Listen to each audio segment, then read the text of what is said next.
समाजास सहज समजावे म्हणून हिंदी भाषेतून मराठी भाषेत रूपांतरित करण्यात आलेला आहे.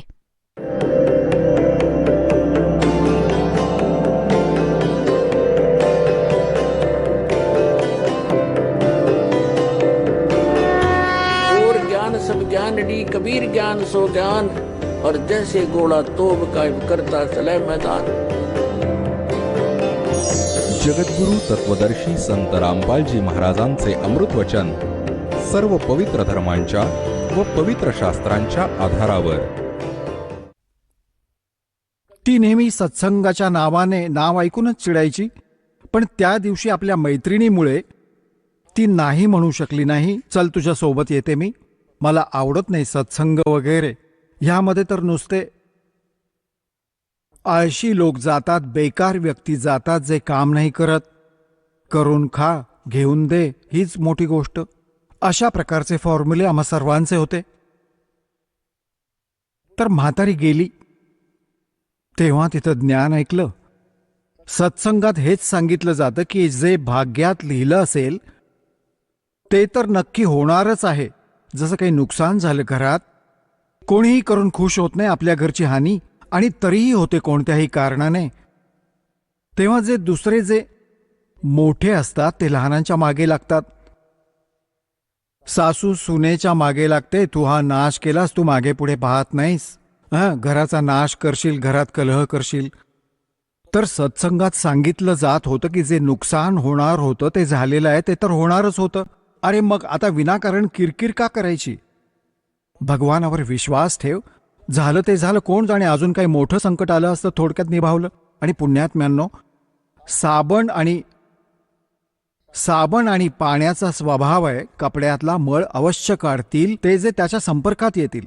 आणि प्रयोग करणारा चांगला माणूस असेल तर, जाणकार असल्यास तर सत्संगाला आल्याने आत्म्याला नक्कीच वेदना होतात. आणि आजवर आपण जे ज्ञान ऐकलं होतं त्यावर आधारित झालं हे. जेव्हा हे ऐकलं तर आपण का नाही डायव्हर्ट होणार? त्या म्हातारीच्या चांगलंच लक्षात आलं, जे खरोखरच होणार होतं ते तर होणारच आहे. मात्र नंतर बिनकामाची गोष्ट, भांडणं वाढवणारी गोष्ट होत असेल तर आणखी अशांती पसरते. तिने दीक्षाही घेतली. आता एके दिवशी काय झालं की तिची पुत्रवधू म्हशीचं दूध काढून आणि वर कड्यांमधून एक लोखंडी कडी टांगत होती, लोखंडी सळईची खाली हुक असलेली. त्यात बादली अडकवत असत दुधाची, मांजर आणि कुत्र्यांपासून बचाव होण्यासाठी. तर तिच्या पुत्रवधूने दूध काढलं, 5-6 लिटर दूध एका वेळचं, आणि त्यावर टांगायला लागली वर. तिला अंदाजाने प्रॅक्टिस झाली होती. त्यावर अडकवून सळईच्या टोकाला लागताच मग खाली सोडून द्यायची. ते फिट व्हायचं, त्यावर अडकायचं. त्या दिवशी चुकून दुसऱ्या साईडला लागली ती आणि तिने सोडून दिलं. सबंध बादली खाली उलटी पडली आणि सगळ्या फरशीवर दूध सांडलं. आता ती पुत्रवधू दुधाकडे बघत नव्हती, म्हातारीकडे बघत होती, कारण ही तोफ गोळे सोडणार आता. नाराज होऊन बघत होती. तर म्हातारी म्हणाली, मुली ठीक आहे, आज हे आपल्या भाग्यात नव्हतं, ह्याला असंच गोळा कर वरच्यावर आणि म्हशीला पाज. आता ती बराच वेळ विचारात पडली की म्हातारीने तर शिव्यांसकट काठीने मारायला हवं होतं, आज हे कोणतं स्टेशन पकडते.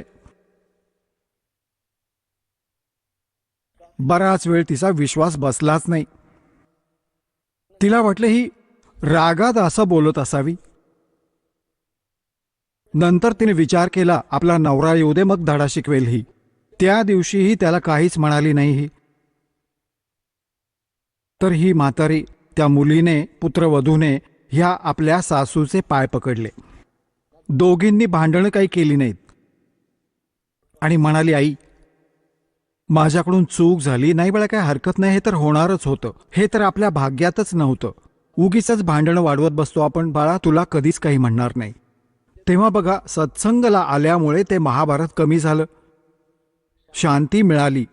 तर परमात्म्याच्याच कृपेने या घाण लोकात आपण शांत आणि सुखी होऊ शकतो. आणि मग भक्ती करूया.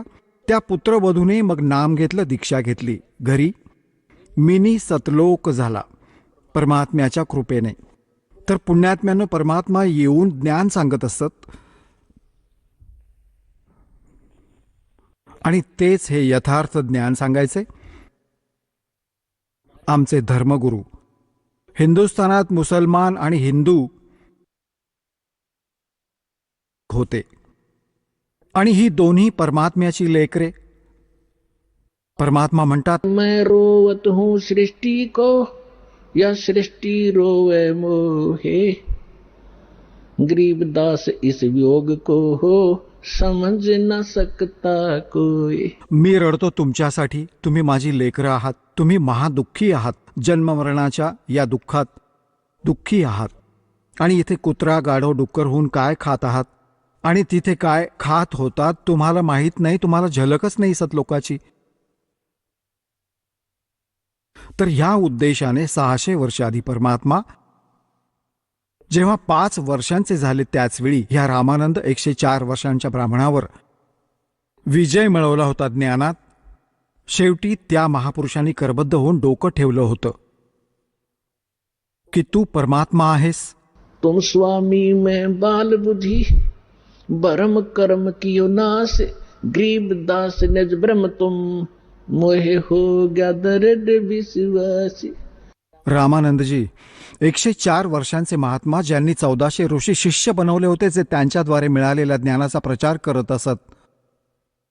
आता तो म्हणतो की तू स्वामी, मी बालक बुद्धी. पुण्यात्म्यांनो, ब्राह्मण ह्याला म्हणतात. परमात्मा सांगतात, ब्राह्मण तोच आहे जो ब्रह्म ओळखतो.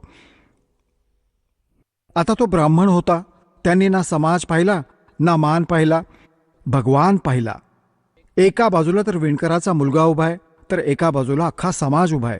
विणकराचा मुलगा नाही तर तो भगवान दिसला, कारण स्वतः बघून आले होते आणि चरणांवर डोकं ठेवलं होतं. याला ब्राह्मण म्हणतात, याला विद्वान म्हणतात, महापुरुष म्हणतात. लोक लाज ठेवत नाहीत. परमात्म्यासाठी हा निघाला होता आणि परमात्मा समोर आहे, मग समाज नाही पाहू शकणार अशी व्यक्ती? तो महामूर्ख आहे, तो भक्त नाहीये. मग तर परमात्मा आपल्या सर्वच हिंदूंनाही समजावत असत, मुसलमानांनाही समजवायचे आणि काय म्हणायचे? नहीं है दारमदारा वहां तो नहीं है दारमदारा. नहीं है दारमदारा वहां तो नहीं है दारमदारा. उस दरगाह में धर्मराज है, उस दरगाह में धर्मराज है.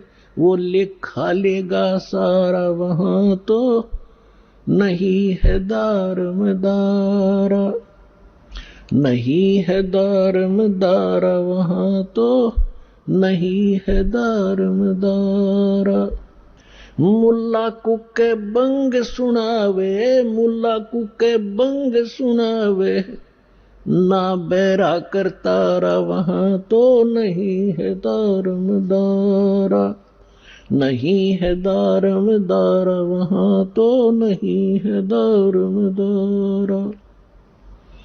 300 रोजे खून करत हो, 300 रोजे खून करत हो. तुम कैसे हो दीदारा वहां तो नहीं है दारमदारा. नहीं है दारमदारा वहां तो नहीं है दारमदारा. मूल गवाए चले हो काजी, मूल गवा चले हो काजी. बरिया घोर अंगारा वहां तो नहीं है दारमदारा. भवजल डूब गए हो भाई, भवजल डूब गए हो भाई. तुमरा कीजिएगा मुंह काला वहां तो नहीं है दारमदारा. हे तर काझींना समजावले, मुसलमान धर्माच्या मार्गदर्शकांना. आता ब्राह्मणांना, हिंदूंना समजावतात. भाई वेद पढ़े पर भेद न जाने, वेद पढ़े पर भेद न जाने. ये बाँचे पुराण 18 वहां तो नहीं है दारमदारा. जड़कू अंधा पत्ते खवावे, जड़कू दगडी मूर्तीच्या पुढे फुलं वाहतात, फळं वाहतात आणि वाचतात वेद. वाचतात वेद आणि गीता आणि चुकीची साधना करतात मनमुखी. वेद पढ़े पर भेद न जान, ये बातें पुराण 18. जड़को अंधे पत्ते खुआव, ये भूल गए सिरजनहारा. उजड़ खेड़े बहुत बसाए, बकरा झोटा मारा. जाकू तो तुम मुक्ति कहत हो, वो है कच्चे बारा. मांस मछरिया खाते पांडे, किस विद रहे अचारा. सौ जजमान नरक में चाले, और डूबे स्यों परिवारा.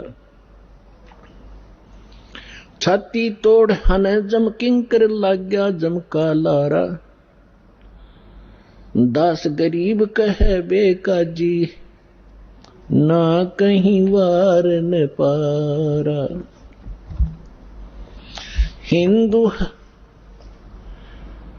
हिंदू हदीरे पूजे ही, ये मुस्लिम पूजे घोरे.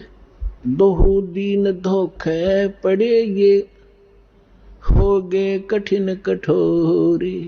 हिंदू तर हे माता सटवाई समाधी, मेल्यानंतर त्याचं स्मारक बनवतात, त्याला पूजतात. आणि मुसलमान पूजतात त्या दर्ग्याला, जिथे कोणी संत फकीर पीर राहिला असेल त्याच्या मृत्यूनंतर स्मारक बनवून. हिंदू हदीरे पूजे ही, ये मुस्लिम पूजे घोरे. दोहू दीन धोखे पड़े, ये हो गए कठिन कठोरे. यावर दृढ झाले. समजवायला गेलं तर डोकं फोडतात, उलटेच बोलतात, ज्ञान ऐकत नाहीत, परमात्मा म्हणतात. हिंदू तो देवल बंधे, ये मुस्लिम बंधे मसीत. देवल म्हणजे मंदिरात, हिंदूंना तर देवळात गुंतवलं आणि मुसलमानांना गुंतवलं या मशिदींमध्ये. हिंदू तो देवल बंधे, ये मुस्लिम बंधे मसीत. साहेब दर पहुंचे नहीं, या चणी भरम की भीत. मध्ये भिंत बांधली भ्रमाची, अज्ञानाची. आम्ही हिंदू, आम्ही मुसलमान. सटदल दोनों दीन की, भली बिगुती बात.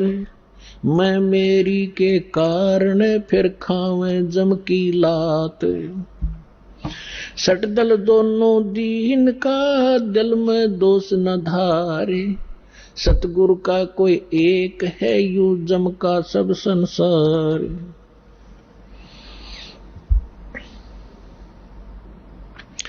अदम उदाहरण संग है, कर प्रतीत पिछाड़ी. हृदय माथे की गई, पूजन जड़ पाषाणी. आता पुण्यात्म्यांनो, परमात्म्याचा उद्देश हा होता की तुम्ही ही खोटी साधना सोडून खरी साधना करा मुलांनो. आता मुसलमानांना सांगायचे की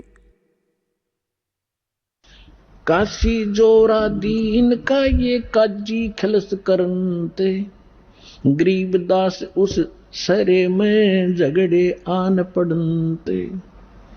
सुन काजी राजी नहीं, आपे अलय खुदा. गरीबदास किस हुक्म से तन पकड़ पछाड़ी गाय. आता परमात्मा सांगायचे की तू कोणाच्या आदेशावरून गाय मारलीस. त्या परमात्म्याचा आदेश ज्याने 6 दिवसात सृष्टी रचली आणि 7व्या दिवशी सिंहासनावर जाऊन बसला, तुम्ही त्याच्या आदेशाचं पालन करा. तो आहे अल्लाहू अकबर. परमात्मा स्वतः आलेले होते, ते सांगत होते.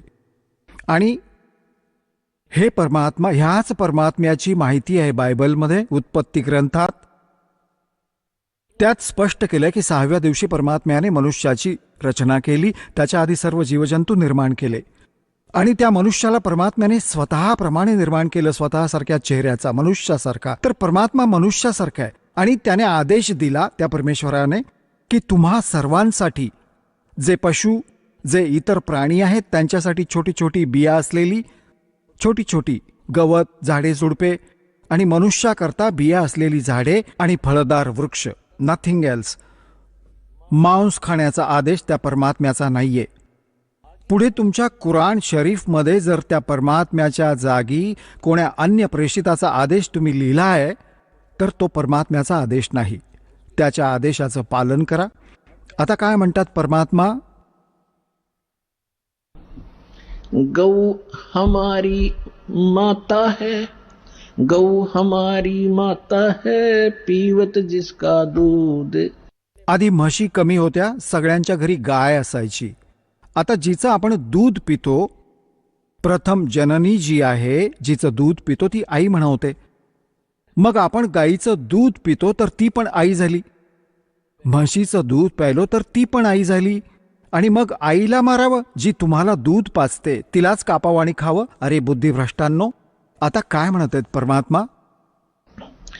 गौ हमारी माता है, पीवत जिसका दूध, गरीबदास का जी कुटल तनकत किया औजूद. गौ अपनी अम्मा है, तापर छुरी नबा, गरीबदास घी दूध को सब ही आत्म खावे. ऐसा खाना खाइए माता को ना पीड़े, ऐसा खाना खाइए माता को नहीं पीड़े. गरीबदास दरगह सर तेरे गळ में पड़े जंजीरे. आता परमात्मा काय म्हणत असत की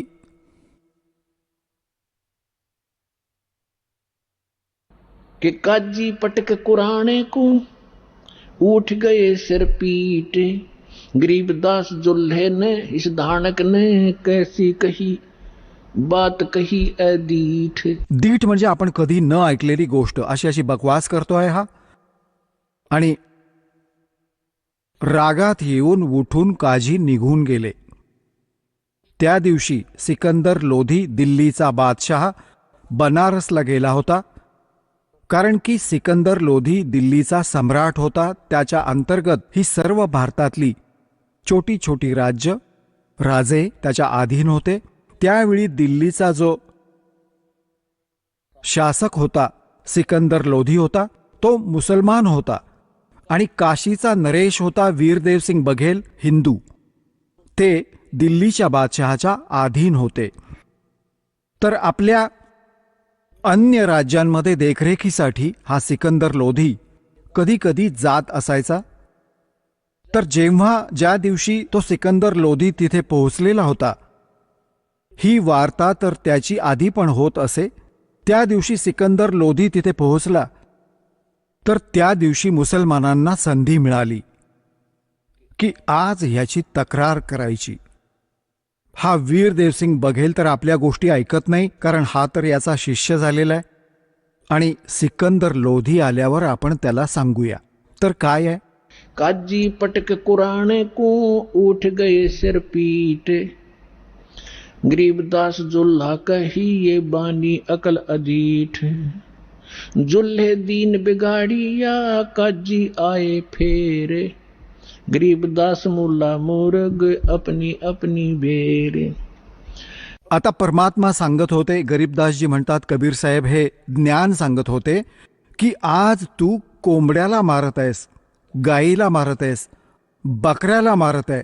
पुढच्या जन्मी तू कोंबडा होशील काझी, आणि हा तुझी मुंडी कापेल. असं टिट फॉर टॅट इथे नेहमीच चालू राहील. तर तू अशा ठिकाणी पंगा का घेतेस? पुढे पुन्हा गळा कापून घेशील. तर हे ज्ञान भगवान देत होते, पण ते सैतान मानतच नव्हते. मुर्गे से मुल्ला भये, मुल्ला से फेर मुर्गे. काय सांगत आहेत की मुल्ला तर कोंबडा झाला, आणि कोंबडा झाला मुल्ला, हा मग तुझा पुन्हा गळा कापेल. मुर्गे से मुल्ला भये, मुल्ला फेर मुर्गे. गरीबदास दो जगदसे इन पाया नहीं स्वर्ग. काजी कलमा पढ़त है बाँचे फेर कुरान. गरीबदास इस जुल्म से थर डूबे दो जिहान. म्हणजे इथेही दुःखी पापकर्म जमा करून जाल, पुढे नरकात टाकले जाल. दोनों दीन दया करो. ओय होय. पुण्यात्म्यांनो, भगवान कसं आपल्याला समजावतायत आपण खरे अडाणी झालोत.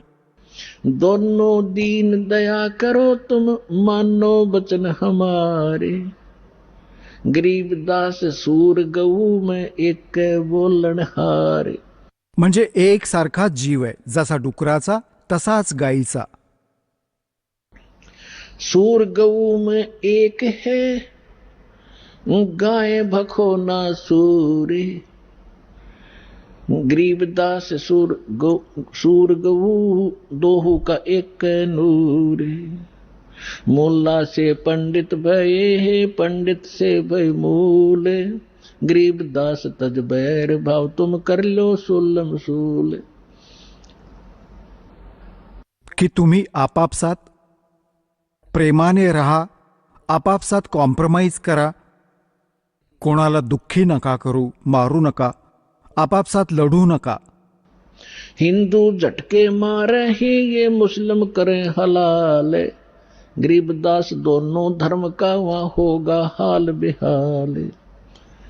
आता हिंदू तर असं म्हणतात, आम्ही एकाच झटक्यात डुकराला कापून काढतो किंवा बकऱ्याला कापतो जो बळी देतात, त्यामध्ये त्याला वेदना नाही होत.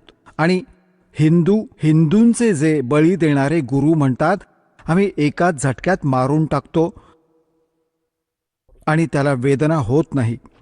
आणि मुसलमान काय म्हणतात, आम्ही तर हळूहळू प्रेमाने कापतो आणि तेव्हा कलमा वाचत असतो आणि हळूहळू प्रेमाने कापतो. परमात्मा सांगत असायचे, जर पहा भले झटक्याने मारा नाहीतर हळूहळू मारा, त्याचा जीव तर गेला. या तुमची मान कापतो, तुम्ही म्हणाल त्या पद्धतीने कापतो, या एक दिवस या. बकवास करत आहात. तेव्हा आम्हाला ज्ञान नाही, केवळ बकवास आवडली. भगवानांनी सांगितलं तेव्हा आम्ही त्यांचे शत्रू झालो. रब की रूह मारते ये खाते मोरे मोरे. गरीबदास उस नरक में खुन्नी को नहीं ठोरे. उगोड़े ऊंट अटक नहीं ये तीतर क्या खरगोश है. गरीबदास ऐसे कुकर्मी से वो अल्लाह है सौ कोस. तुम्हाला वाटते की तुम्ही भगवान प्राप्त कराल.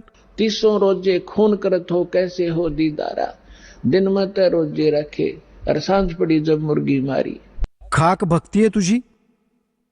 दिवसा तर उपाशी मरता भगवानासाठी आणि संध्याकाळी भगवानाचा कोंबडा कापतोस, भगवानाने बनवलेला कोंबडा. एक बाबाजी साधू संत जात होता. वाटेत एक झोपडी होती, त्यात काही व्यक्ती एका पातेल्यात काही वस्तू उकळत होत्या, शिजवत होत्या. त्या संताने विचारलं की काय बनवताय भक्तांनो. त्यांनी म्हटलं, बाबाजी महाराजजी कोंबडा शिजवतोय. त्यांनी म्हटलं, हो का बाबा, कोंबडा बनवता येतो तुम्हाला? हाजी, दाखवा.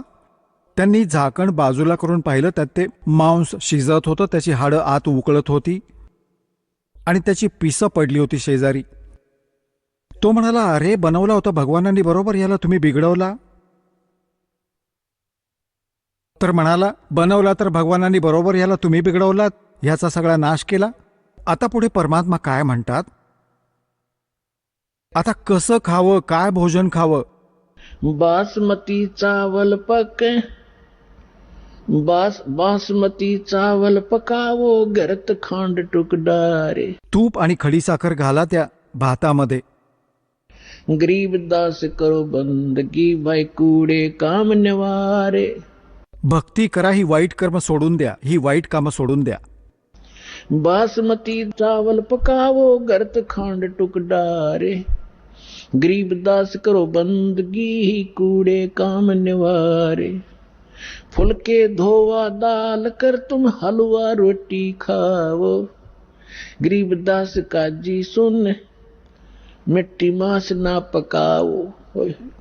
सांगतात, छान डाळ आणि छान चपाती बनवा, हलवा पोळी खा, काजू किसमिस सफरचंद संत्री खा. हे विचित्र काय खाता, पापामध्ये भागीदार का होता. आता पुण्यात्म्यांनो, तुम्हाला ह्याच बरोबर दासाला ते ज्ञान सांगावंसं वाटतं जे परमात्मा सांगत असत, दोघांना समजावत असत. अवगत महल की सुन बात, एक का एक संग न साथ. काय सांगायचे की इथून जेव्हा तू जाशील, ना तुझा भाऊ बरोबर येईल, ना मुलगा बरोबर येईल, ना आई बरोबर येईल, ना पत्नी, ना काही संपत्ती बरोबर घेऊन जाशील. अवगत महल की सुन बात, एक का एक संग न साथ.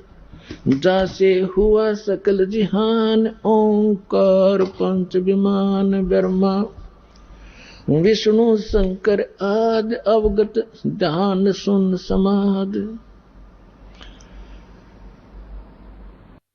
मग सांगतात, माया मूल का है बास, जोरा काल हंस गिरा से. हंसा कौन विधि छूटे, के जोरा काल तिसे लूटे. की कशी तुझी सुटका होईल, काळ तुला भ्रमित करीत आहे, तुझ्या पुण्य कमाईला स्वर्गात लुटत आहे. मग उत्तर देतात, सतगुर मिले संत सुजान, तो या मिटे आवाजान. नेमी नेम कर भूले, उर्दमुख पीहिंग कस झूले. पंच अग्नि लगावे पीठ, सौदा ज्ञान सकल वसीठ. मुंडित जट्टा जोटम बेख, डूब्या सकल बिना विवेक. बिना ज्ञानाचे हे सगळे रिकामी ओझी वाहत आहेत. काय म्हणतायत की कोणीतरी वर पाय करून खाली शीर्षासन करून, जसा भस्मागिरी सारखा कुचकामी आत्मा शीर्षासनात 12 वर्ष उभा राहिला आणि भगवान शिवाची पूजा करायचा, त्याचाच पुजारी, आणि भगवान शिवांवरच उलटला. भगवान शिवाने विचारलं काय मागायचंय माग. म्हणाला वचनबद्ध व्हा, वचनबद्ध झाला. आणि काय मागितलं की भस्मकडा द्या. कशासाठी तपश्चर्या करत होता, तर शिवजींना मी मारेन, पार्वतींना पत्नी बनवेन, असे दुष्ट. आणि इतकी मोठी साधना करताना दिसतो, म्हणजे मोठाच भक्त असणार. तर परमात्मा सांगतात की प्रथम तर ही साधना शास्त्रविरुद्ध, आणि मग ह्या तत्वज्ञानाविना हा विकार जाणार नाही. नेमी नेम कर भूले, उर्दमुखी पीहिंग कस झूले. कोणी तर पाय वर करून खाली डोकं, किंवा कोणी पिंग असा झोपाळा टांगून त्यात उभं राहून तपश्चर्या करतात. कोई पंच अग्नि लगावे पीठ, सौदा ज्ञान सकल बसीठ. कोणी ढोंगी आजूबाजूला 5-5 धुनी पेटवून मध्ये बसलाय आणि कखही माहिती नाही त्याला. आहे का कुठे वेद आणि गीतेत अशी साधना? रिकामी ओझी वाहत आहेत आणि आम्ही पाहत असू. मुंडित जट्टा जुटम बेख, डूब्या सकल बिना विवेक. एकतर मुंडन पूर्ण, वस्त्रा फिरवून आणि लाल कपडे घालून पूर्ण बसतात तर वाटतं की साधू असेल, आणि कोणी मोठमोठ्या जटा वाढवून गळ्यात माळा फुले घालून महापुरुष असल्याचं दाखवतात. त्याविषयी सांगत होते, मुंडित जट्टा जुटम बेख, डूब्या सकल बिना विवेक. अलोनिया खाते नहीं लोन, जीज पीठ तिस गौण. जरने बैठते हैं मूड, जिम पंचग्रा समरूड. एक है गुफादारी सिद्ध, सो तो पड़े जम के बंद. कुटीचर मांगते हैं चून, जन्म न भोया, जन्म न बीजा बोया बोन. अर्पण करें वो इचार को, पोथी लिए खरका बार. एक है उदासी जान, पाया नहीं सतगुरु ज्ञान. एक है तर्क त्यागी तीर, अंदर बहुत माया भीड़. एक है दंडधारी डाग, बन के कीजिएंगे बाग. आपण पाहिले असतील या शंकराचार्यांसारख्या अजूनही त्यांच्या परंपरेतले एक अशी ठेवतात, एक लाठीसारखं, तिला दंड म्हणतात, दंडा, आणि त्याला अशा आदराने ठेवतात. त्या दंडाला त्यावर कापड अंथरतात खूप भारीतलं, आणि त्याला खांद्यावर ठेवतात, जमिनीवर नाही, अनादर होईल त्या दंडाचा. दंड म्हणतात, दंड. त्याला दंडी स्वामी पण म्हणतात. आणि जेव्हा केव्हा हे स्नान करतात किंवा जेवण करतात तर ते त्याला वर तरी ठेवतात एखाद्या खुंटीवर व्यवस्थित, किंवा एक सांभाळत थांबेल, दुसरा आंघोळ करेल, दोन्ही दंड सांभाळेल. तर परमात्मा सांगतात हा काय भक्तीचा मार्ग आहे यांचा? एक है दंडधारी डाग कीजे बन के कीजिएंगे बाग. आज हे साधना बरोबर न केल्यामुळे, ही मनात येईल ती साधना केल्याने पुढच्या जन्मी हे जंगलात इतर प्राण्यांच्या योनीत जातील. एक तो नगन है नागा जिसे नहीं सूझता आगा. हे नागा फिरतात, म्हणतात एक नगन है नागा जिसे नहीं सूझता आगा. म्हणजे ज्याला भविष्याची माहिती नाही. आज तो निर्वस्त्र फिरत आहे आणि ह्यालाही मानतात मी त्यागी बैरागी. जर नग्न राहिल्याने भगवान मिळतो तर हे पशु पक्षी सारे नाही का नग्न फिरतात? यांना तर तुमच्या आधी प्राप्त केला असता. आणि जंगलातच राहतात ते. तर परमात्म्याने बुद्धी दिली आहे. आपण जसं उकाडा थंडीपासून बचावासाठी वस्त्र वापरावं आणि कोणत्याही आपल्या क्षेत्रानुसार आपण कोणत्याही प्रकारचे कपडे वापरा, पण ते सुविधाजनक असावे. आता जसं आजकाल बघतो, ही जीन्सची पॅन्ट वापरतात मुलीही आणि मुलंही, आणि घालून येतात. सत्संगाला आले तर ते बसू नाही शकत, त्यांना अलाउड नाही घालून यायला. आता असंही नाही घालावं की जे विनाकारण बकवाद आहे. आता बसता येत नाही, बसल्याशिवाय सत्संग ऐकता येत नाही. थोड्याच वेळात ह्या पायाच्या शिरा आखडतात मांडी घालून बसल्याने. तर अशी वस्त्र वापरा जी सुविधाजनक असतील आणि तुम्ही अभद्र दिसणार नाही. कशीही वापरा, लाल पिवळी कशीही वापरा. तुम्ही हवी तर दाढी ठेवा किंवा नका ठेवू, जटा ठेवा किंवा ठेवू नका, ती तुमची आवड आहे. पण साधू रूपात ही दाढी आणि मिशी ठेवणं आणि जटा ठेवणं अलाउड नाही. कारण तुमच्यामुळे भ्रमित होतील, इतर प्राण्यांना वाटेल हे कोणी महात्मा आहेत. ही प्रथा अशीच पडत आलेली आहे आजवर. आपण ह्या नकलींना हा विशेष अवडंबर बघून त्यांना प्रणाम, त्यांना दान, त्यांच्याकडून दीक्षा घेऊन बसतो आणि दोघांचाही बट्ट्याबोळ करून ठेवतो. आता परमात्मा गरीबदास साहेबजींना भेटले होते. आता परमात्मा सांगायचंय की हिंदू तर म्हणतात मुसलमान काफिर, हे मांस खातात, आणि मुसलमान म्हणतात हिंदू काफिर, हे अन्य उपासना करतात, हे मांस वगैरे नाही खात. आता इथे एक थोडीशी आधी हिंट देतो, एक गोष्ट सांगतो की एकेकाळी हा सिकंदर लोधी जेव्हा काशीला गेला, बनारसला, तेव्हा काजींनी ठरवलेलं मुल्लांनी की आज ह्याला बघूनच घेऊ. आणि सिकंदर लोधीकडे जाऊन काय काय सांगितलं की महाराज, आमचं जगणं अवघड झालंय, आम्हाला काशी सोडावी लागेल. एक धाणक आहे, एक शूद्र आहे, हिंदू आहे, काफिर आहे, आणि तो आमच्या मुसलमान धर्माचा अपमान करतो. हजारोंच्या संख्येने मुसलमान एकत्र जमत गेले आणि तो इतका काफिर आहे की मांस मच्छी देखील खात नाही आणि मांस मच्छी खाणाऱ्यांना काफिर म्हणतो. तर सिकंदर लोधी म्हणाला, आणा त्याला पकडून. कोण येतो असा नालायक माणूस? आता परमात्म्याला पकडायला गेले 10 जण, 10 शिपाई. अरे काय गजब आहे. आणि पकडून उभं केलं की हा आहे तो. आता सिकंदर लोधी म्हणाला, अच्छा हा मांस पण नाही खात, आणि वर म्हणतो हम ही अलखल्ला है कुतुब गोस और पीर, गरीबदास खालिक दनी हमरा नाम कबीर. हा स्वतःला परमेश्वर म्हणवतो. तर सिकंदर म्हणाला की परमेश्वराची तर गोष्ट सोड, तू पीर ही असशील तर ह्या गाईला जिवंत कर. आमच्या पीरनी, आमच्या हजरत महम्मदने एका गाईला मारून पुन्हा जिवंत केलं होतं. तर ह्या गाईला कापतो, तिला जिवंत कर, नाहीतर तुझं डोकं उडवीन. आता सिकंदर लोधी थोडासा बुद्धिमान होता की असं सुद्धा असेल की जेव्हा इतक्या कॉन्फिडन्सने हा सांगत आहे, हा कोणी संत असेल आणि तू उगीच त्रास दिलास तर तुला शाप देईल. आधी परीक्षा म्हणून त्याने एक गाय कापली भर सभेत, आणि गाय गर्भवती होती. आता माय लेकराचे 4 तुकडे झाले.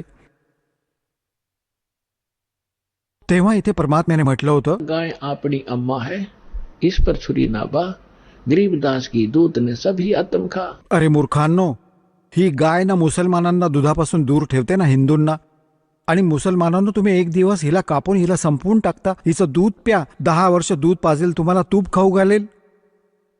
परमात्मा सांगतात हिताची गोष्ट, आम्ही ऐकतो अहिताचं. म्हणतात कहें भली मानना बुरी, यह परीक्षा नीच. नीच आत्म्याची ही परीक्षा असते. त्याच्या भल्याचं सांगावं तर हा उलट करतो.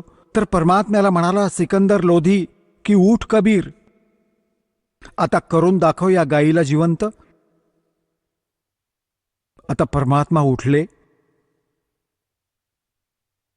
आणि उठून एक थाप मारली गाईला, एक मारली वासराच्या एक तुकड्यावर.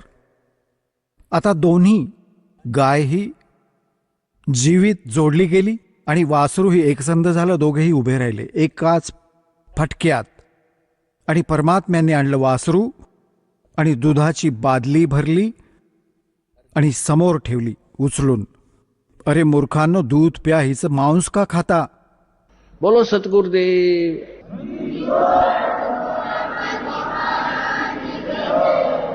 हम ही अलख अल्लाह है.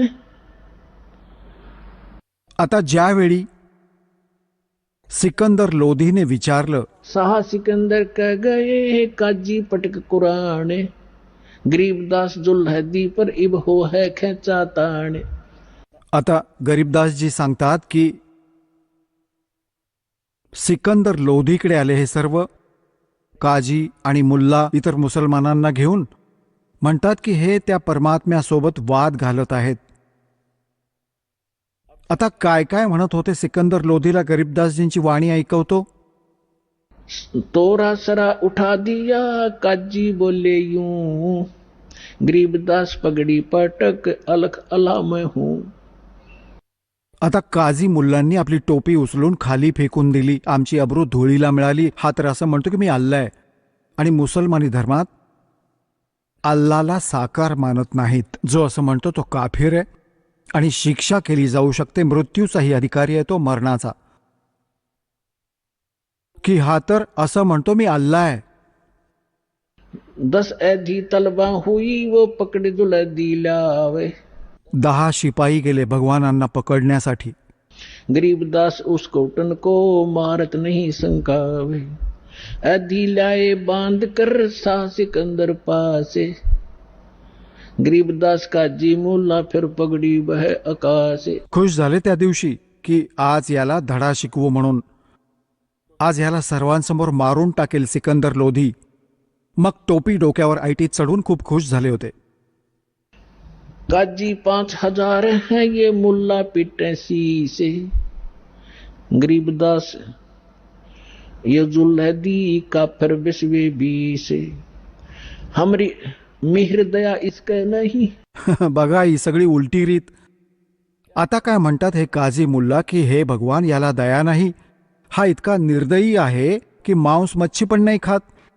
बघा यांची कामं बुद्धिभ्रष्टांची. जो मांस मच्छी खात नाही तो तर निर्दयी, आणि जो मांस, जो कोंबडी खातो, बकरी खातो, गाय खातो, आणि तो देवता. मेहर दया इसके नहीं ये मिट्टी मांस न खाए. गरीबदास मांस पकावो और मोमन लेवो बुलाए. यांनी काय स्कीम बनवली होती की आज याला मांस खायला लावूच आणि गाईचं खायला लावू, आणि नाही तर याचं डोकं उडवू. ही तयारी करत होते. अरे तुमचा गजब झाला. मोमन भी पकड़े गए संग कबीरा माए. कबीर साहेबांचे मानलेले पिता निरुनिमा यांनाही पकडून आणलं. गरीबदास उस सहरे में फिर पकड़ पछाड़ी गाए. शाह सिकंदर बोलता कहो कबीर तू कौन है. सिकंदर लोधी म्हणतो, बोल आता तू कोण आहेस. गरीबदास गुजरे नहीं अब कैसे बैठा मौन. तू स्वतःला भगवान म्हणवतोस, अल्लाह म्हणवतोस, बोल आता का नाही बोलत. जिवंत कर या गाईला. परमात्मा उभे राहिले. हम ही अलख अल्लाह हैं कुतुब गोस और पीरे. गरीबदास खालक धनी हमरा नाम कबीरे. आम्हीच अलख अल्लाह आहोत, तो निराकार ज्याला तुम्ही निराकार निराकार म्हणता. अल्लाहू अकबर म्हणता, तो अल्लाहू अकबर मी आहे. हम ही अलख अल्लाह हैं, कुतुब गोस और पीरे, गरीबदास खालिक दनी. म्हणजे साऱ्या सृष्टीचा धनी आहे मी. हमारा नाम कबीर. मैं कबीर सरबंग हूँ. सर्वंग म्हणजे वासुदेव आहे, सर्वांवर माझी सत्ता आहे. मैं कबीर सरबंग हूँ, ये सकल हमारी जात. गरीबदास पिंड प्राण में जुगन जुगन संग साथ. गौ पकड़ बिस्मल करी, दरगह खंड अजूद.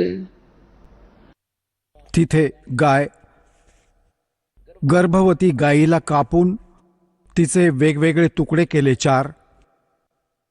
गरीबदास उस गऊ का फिर पीवे जुल्हा दूध. जिवंत केलं दोघा आई मुलांना आणि आणून तिच्या खाली वासराला आणि दुधाची बादली भरली. चुटकी तारी थाप देई, गऊ जवाई बेगे. लगेच जिवंत केलं दोघांना. गरीबदास दूध जन लगी, दूध भरी ता देगे. सा सिकंदर देख कर यो पर्चा प्रथम भया, सा सिकंदर पास. गरीबदास काजी मुल्ला वहां होगे बहुत उदास. ह्याला आणलं होतं असं पकडून मारून टाकेल, आपल्या वाटेतला काटा दूर होईल. आणि शहा सिकंदरने, त्या सिकंदर लोधीने चरण धरले. परमात्मा असे उभे आहेत आणि त्यांना एवढं एक तेजोमय स्वरूप दाखवलं जे आकाशापर्यंत पसरलं होतं, शिर आकाशात मालकांचं. सिकंदर लोधी बघून अल्लाचं स्वरूप समोर उभं चरणी पडला, दंडवत प्रणाम केला मुकुटासहित दिल्लीच्या बादशहाने. सा सिकंदर देखे करे बहुत बे मुस्कीन. गरीबदास गत शेर की वहां थर के दोनों दीन. खड़े रहे जो खंब गती, सहा सिकंदर लोटे. परमात्मा सरळ उभे आहेत दृढपणे आणि सिकंदर लोधी दंडवत प्रणाम करत आहे.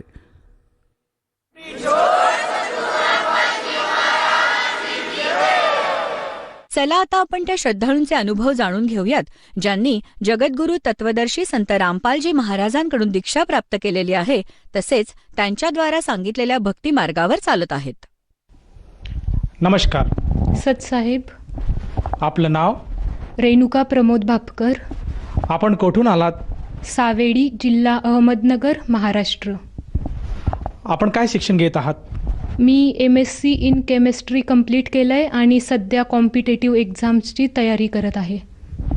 संत रामपालजी महाराजांची गुरुदीक्षा आपण कधी घेतली? संत रामपालजी महाराजांची गुरुदीक्षा मी 2013 मध्ये घेतली.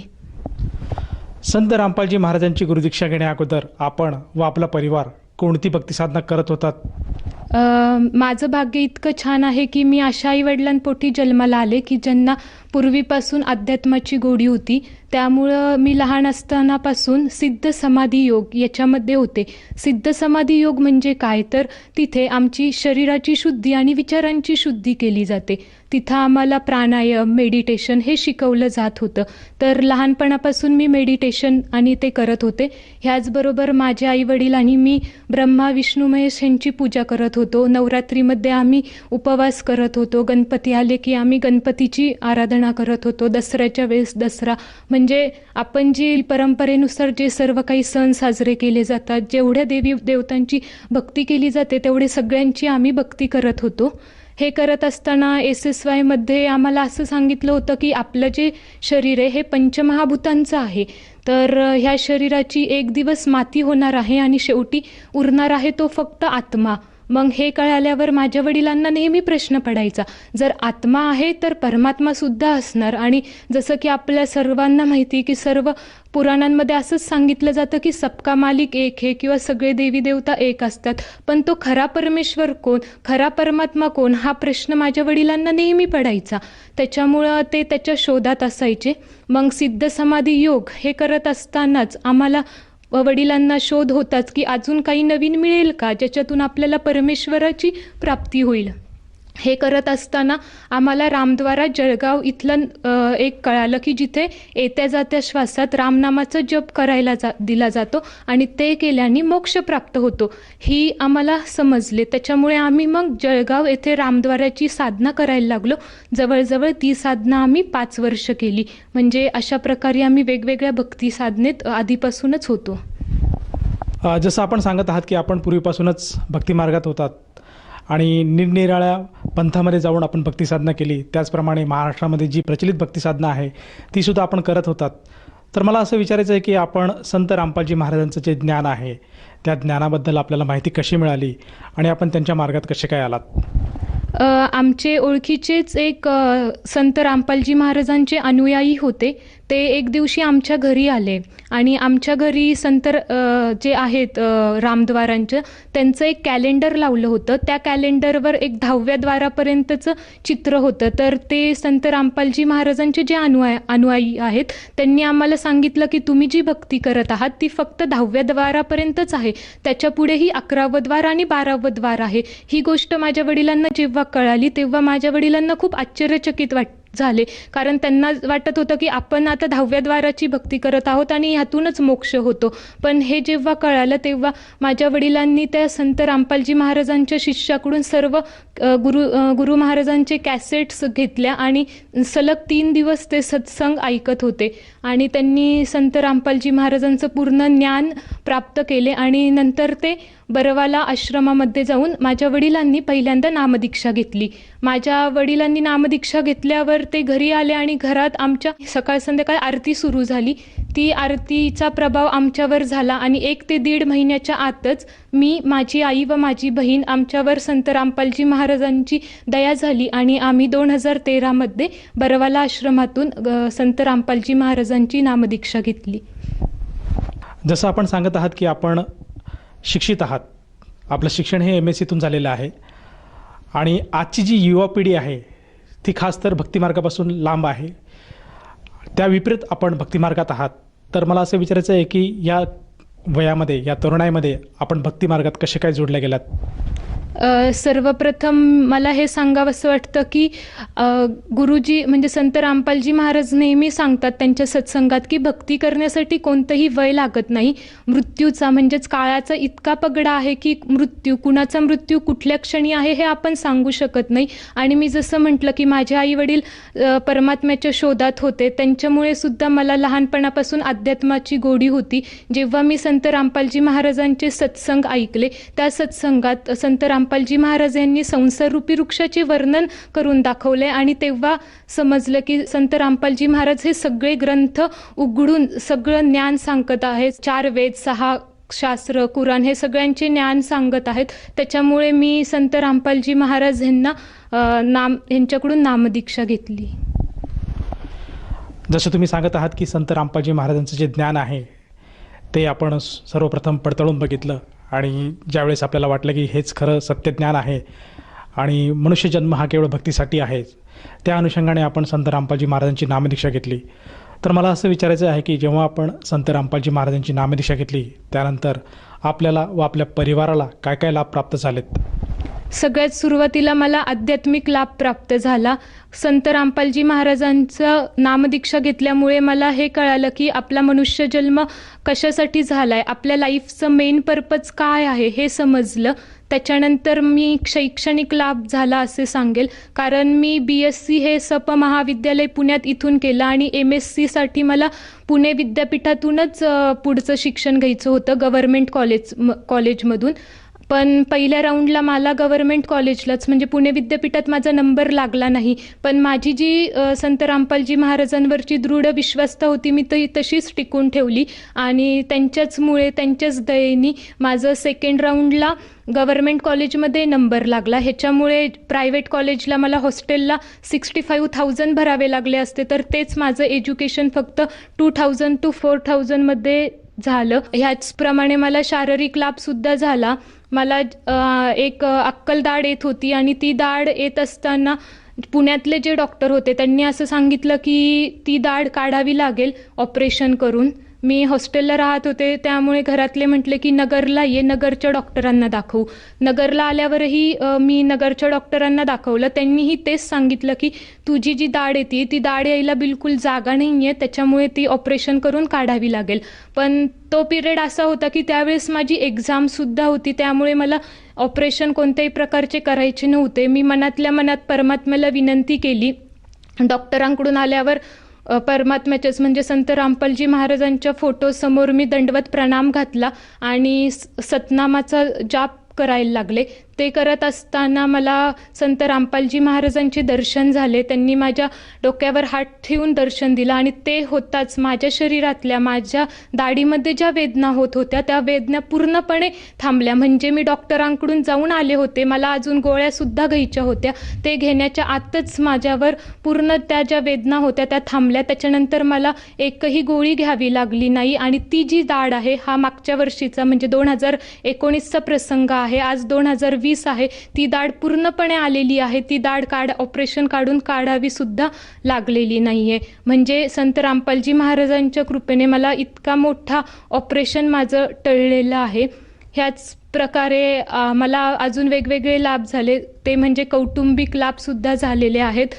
माझी जी बहीण आहे, म्हणजे आम्ही दोघी आमच्या आईवडिलांना मुली आहोत, तर माझ्या आईवडिलांना नेहमी आमच्या दोघींच्या विवाहाचा हा प्रश्न असायचा. पण संत रामपालजी महाराजांचं नामदीक्षा घेतल्यापासून ते ह्या टेन्शनमधून मुक्त झाले आणि माझ्या बहिणीचाच मोठ्या बहिणीचा हा रमैनी विवाह सोहळासुद्धा आता लवकरच संपन्न होणार आहे, जो की विना खर्च, विना हुंडा, त्यामध्ये कोणत्याही प्रकारची मानपान, देणघेण, DJ, वरात अशा कुठल्याही पद्धतीवर खर्च न केल्या जाता साध्या 17 मिनिटाच्या संत रामपालजी महाराजांच्या आरतीने हा विवाह सोहळा संपन्न पडणार आहे. म्हणजे परमात्म्याने फक्त माझ्यावरच नाही तर पूर्ण माझ्या कुटुंबावरही आत्तापर्यंत दया केलेली आहे. जसं की तुम्ही सांगत आहात की संत रामपालजी महाराजांच्या दयेने आज आपल्याला व आपल्या कुटुंबाला बरेचसे लाभ प्राप्त झालेत. त्याचप्रमाणे आता आपण सांगत आहात की आपली जी थोरली बहीण आहे तिचा रमणीचा कार्यक्रम आहे. तो जो काय रमणीचा विधी आहे किंवा तो जो काय लग्न सोहळा आहे तो कशा प्रकारे होतो हे दर्शकांना अनुभवायला मिळेल का? हो, हा जो रमैनी विवाह सोहळा आहे ह्याच्यामध्ये काय असतं की संत रामपालजी महाराजांची एक दुपारची आरती असते, त्यालाच आपण असुरनिकंदन म्हणतो, ही लावली जाते. ही 17 मिनिटांची आरती असते. ह्या आरतीमध्ये पूर्ण सर्व देवी देवतांचा सुद्धा उल्लेख केलेला असतो आणि तसेच या रमैनी विवाह सोहळ्यात कुठल्याही प्रकारच्या ज्या परंपरेनुसार आपण करत आलेलो असतो त्या परंपरा नसतात. DJ, बरात ह्यावर आजकाल खूप व्यर्थ खर्च केला जातो. त्याच्यामुळे मुली ह्या आईवडिलांना एक प्रकारच्या ओझं वाटत असतात. त्यामुळेच हे एक समाज सुधारेचं काम संत रामपालजी महाराज यांनी चालवलेलं आहे आणि त्यांनी सांगितलेल्या मार्गावरच आम्ही पाऊल ठेवून माझ्याही आईवडिलांनी रमैनी विवाह सोहळाच करायचं ठरवलं आणि परमात्म्याच्या दयेने माझ्या बहिणीचा आता तो रमैनी विवाह सोहळा पार पाडणार आहे. जसं तुम्ही सांगत आहात की आपल्या बहिणीचा रमैनी सोहळा जो आहे पार पडणार आहे, तर जो समोरची जी पार्टी आहे, जो वर पक्ष आहे, त्यांनी आपल्याकडे काही मागणी केली आहे का? संत रामपालजी महाराजांची इतकी मोठी दया झाली की माझ्या आईवडिलांना सगळे नातेवाईक नेहमी विचारायचे की आता तुम्ही जी भक्ती करत आहात ह्यातलं स्थळ कसं काय येईल. पण संत रामपालजी महाराजांच्या दयेने तिला जे स्थळ मिळालं आहे ते सुद्धा संत रामपालजी महाराजांचे शिष्य आहेत. त्यामुळे त्यांनीही कोणत्याही प्रकारचा हुंडा आमच्याकडून घेतला नाही किंवा त्यांनीही कोणत्याही मानापमानाची अपेक्षा आमच्याकडून केलेली नाही. जसं तुम्ही सांगत आहात की संत रामपालजी महाराजांचे जे अनुयायी आहे हे कुठल्याही प्रकारचं देणं घेणं करत नाही आणि एकदम साध्या पद्धतीने कुठल्याही कर्मकांड न करता 17 मिनिटामध्ये रमैनी अर्थात लग्न सोहळा पार पाडतात. तर ह्या अनुषंगाने मला असं विचारायचं आहे की आजचा जो युवा वर्ग आहे तो जो वर्ग आहे हा मुख्यतः एन्जॉय करण्यामध्ये खूप इंटरेस्टेड आहे.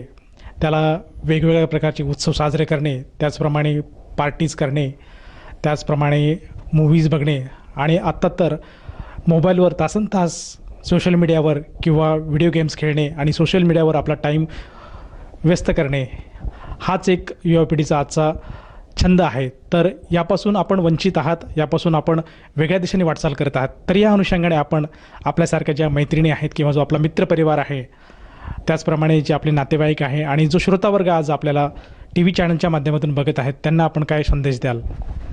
मी ह्या सगळ्यांना संदेश नाही देऊ शकत, पण मी नक्कीच विनंती करू शकते युवा पिढीला की आपण जे म्हणतो की एन्जॉयमेंट हेच लाईफचं पर्पज आहे, पण तसं नसून मोक्ष, सॅल्वेशन हे लाईफचं मूळ पर्पज आहे. आणि आपण आज विज्ञानाला सर्वश्रेष्ठ मानलं आहे, पण मला सगळ्यांना आठवण करून द्यावीशी वाटते की लहानपणी आपण विज्ञान, शाप आणि वरदान ह्या दोन्ही बाजूंनी निबंध लिहिलेला आहे. ज्यावेळेस विज्ञान हे शाप ठरतं तेव्हा आपल्याला अध्यात्म आठवतं. जेव्हा विज्ञान संपतं तिथूनच खरं तर अध्यात्म सुरू होतं. हे आपण विसरता कामा नये. म्हणूनच अध्यात्म काय आहे, ही सद्भक्ती काय आहे आणि त्या सद्भक्तीचा मार्ग आपल्याला कोण दाखवल ह्याचा आपण शोध घेतला पाहिजे. आज संत रामपालजी महाराजांचं ज्ञान हे सगळ्या प्लॅटफॉर्मवर अवेलेबल आहे. जसं की ज्ञानगंगा आणि जगण्याचा मार्ग हे त्यांचे 2 पुस्तकं मराठी, हिंदी आणि इंग्लिश या 3ही भाषेमध्ये उपलब्ध आहेत. आजची ही युवा पिढी हे पुस्तक मागवून वाचू शकते. तसेच मला बाकीचे जे मंडळी आहेत मोठे, त्यांना असं सांगावंसं वाटतं की आपण उन्हाळ्यात एखादा माठ खरेदी करताना सुद्धा तो वाजवून पाहतो, म्हणजे तो चांगला निघेल का नाही हे तपासून बघतो. मग आत्तापर्यंत आपण जी भक्ती करत आलो आहोत ती तपासून बघितली पाहिजे. आपण जे करत आलो आहोत ते ज्ञान आपण सत्संग ऐकून किंवा पुस्तक वाचून तपासून बघितलं पाहिजे. एवढीच मी त्यांना विनंती करू शकते. जसं तुम्ही सांगत आहात की संत रामपालजी महाराजांचं जे ज्ञान आहे ते प्रत्येकाने आत्मसात करायला पाहिजे, परंतु आपण असं का सांगू शकता की संत रामपालजी महाराज हे एकमेव संत आहेत की जे आज समाजाला नशेपासून किंवा कुरीतीपासून दूर करण्याचा प्रयत्न करत आहेत? आणि आज समाजामध्ये, आज जर बघितलं जगामध्ये बरेचसे साधुसंत आहेत, तर ह्या सर्व संतांच्यामध्ये केवळ संत रामपालजी महाराज हेच खरं ज्ञान देतात किंवा हेच खरे संत आहेत, हे आपण कसे काय सांगू शकाल? कारण संत रामपालजी महाराज यांनी संसाररूपी वृक्षाचं वर्णन केलेलं आहे, आत्तापर्यंत जे कुणीही केलं नव्हतं. त्याच्यामुळे आपण त्यांनाच तत्वदर्शी संत मानलं पाहिजे. आणि ते बाकीचे जे संत आहेत ते तोंडी ज्ञान सांगतात, पण संत रामपालजी महाराज हे प्रत्येक ग्रंथ उघडून दाखवतात आणि अक्षरशः बोट ठेवून दाखवतात की त्याचा अर्थ काय आहे आणि त्या सद्ग्रंथामध्ये काय सांगितलं आहे. हे सगळं समजून सांगणारे जे संत असतील तर ते फक्त संत रामपालजी महाराज हेच आहेत. जसं तुम्ही सांगत आहात की आज संत रामपालजी महाराज हेच एकमेव संत आहेत की जे शास्त्रांच्या आधारावर ज्ञान सांगत आहात आणि सद्भक्ती देत आहेत. तर ह्या अनुषंगाने जर एखाद्या श्रोत्याला वाटलं की आपण सुद्धा संत रामपालजी महाराजांची सद्भक्ती स्वीकारायला हवी आणि त्यांच्याकडनं गुरुउपदेश घ्यायला हवा, तर ती व्यक्ती संत रामपालजी महाराजांची नामदीक्षा किंवा गुरुउपदेश कसा घेऊ शकेल? आता टी व्ही चॅनलवर जे नंबर्स येतील त्या नंबर्सवर, फोन नंबरवर तुम्ही कॉन्टॅक्ट करू शकता. आणि आज संत रामपालजी महाराजांच्या दयेने महाराष्ट्रातल्या प्रत्येक जिल्ह्यामध्ये नामदान सेंटर उपलब्ध झालेलं आहे. तुम्ही त्या नंबरवर फोन करून जवळच्या नामदान सेंटरशी कॉन्टॅक्ट करू शकता. जसं तुम्ही सांगत आहात की संत रामपालजी महाराजांच्या दयेने आज महाराष्ट्रामध्ये प्रत्येक जिल्ह्यामध्ये नामदान केंद्राची सुविधा उपलब्ध आहे.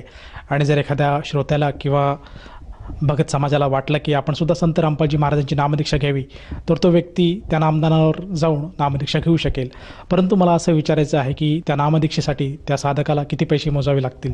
संत रामपालजी महाराज यांच्याकडून नामदीक्षा घेण्यासाठी तुम्हाला कोणत्याही प्रकारचे पैसे मोजावे लागत नाहीत. हे जे पूर्ण ज्ञान आहे, ही जी नामदीक्षा आहे ही पूर्णपणे मोफत आहे. ह्यासाठी कोणत्याही प्रकारचा पैसा किंवा खर्च करावा लागत नाही. धन्यवाद सतसाहेब.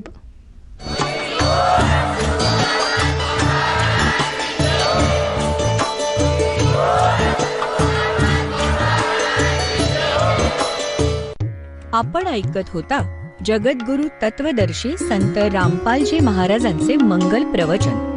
निःशुल्क नामदीक्षा प्राप्त करण्यासाठी आणि अधिक माहितीसाठी संपर्क करा 7030303951 7030303952. आमची वेबसाईट आहे www.jagadgururampalji.org. सर्व पवित्र धर्मांच्या व पवित्र शास्त्रांवर आधारित प्रमाणित अनमोल पुस्तक ज्ञानगंगा किंवा जगण्याचा मार्ग यापैकी कोणतेही एक पुस्तक निःशुल्क मागवण्यासाठी आम्हाला आपले पूर्ण नाव, पूर्ण पत्ता, पिनकोड सहित आणि फोन नंबर लिहून 7030303951 7030303952 नंबरवर SMS करू शकता किंवा आम्हाला 7030303950 नंबरवर